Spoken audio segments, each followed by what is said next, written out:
তোমার কথা অনুযায়ী তৃণমূলের নাটকে যদিও মানুষের সাফারিংটা একেবারে বাস্তব সত্য, কিন্তু আমি বলছি তৃণমূলের চিত্রনাট্যে জ্ঞানেশ কুমারও সামিল। না না, এই আমি যেটা বলতে চাই যে সেটা আমি আসছি একটু বলতে দিলে, সেটা হচ্ছে যে এই যে ঘটনাগুলো উনি আজ করছেন, এগুলো যদি একটু আগে করতেন, মানে যদি আজ থেকে 1 মাস আগে করতেন, তাহলে নাইদার মানুষকেই সাফার করতে হতো না, তৃণমূল এই কাজগুলো করতে পারত।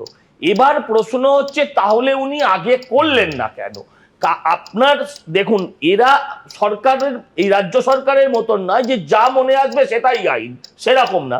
তারা কিছু নির্দিষ্ট প্রোটোকল, তারা সিস্টেম মেনে চলে।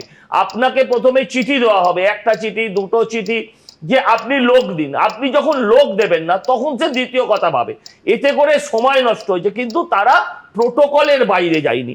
আপনাকে কতগুলো জিনিস দেখতে হবে, যে যেমন ধরুন যে প্রথম দিক থেকে যদি তারা এই কোন প্রোটোকলে, আজকে যদি মমতা বন্দ্যোপাধ্যায় সুপ্রিম কোর্টে গেলেন, আমি তোমায় বাড়তি সময় দেবো, ঘটনা প্রবাহটা দেখো, তিনি তার আর্গুমেন্ট দিচ্ছেন, তখন ইসির লয়ার বললেন যে আপনি তো 8000 গ্রুপ বি অফিসার আমায় দেননি।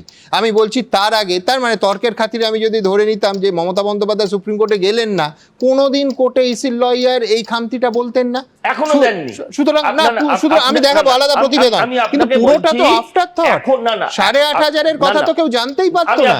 8,500-এর কথা কেউ জানতে পারতো না, সরকারের সব কথা জানার কথাও নয়, কিন্তু সরকার যে মানে কমিশনের সব কথা পাবলিকের জানার কথাও না, কিন্তু কমিশন যে তাকে জানিয়েছে যে 8,505 জন লোক দিতে হবে, এটাও তো মিথ্যে নয়। আজকে কোর্টের গেছে বলে, আপনারা লাইভ দেখেছি বলে আমরা বিষয়টা জানতে পেরেছি, কিন্তু এমনটা নয় যে নির্বাচন কমিশন তার থেকে লোক চাইবে।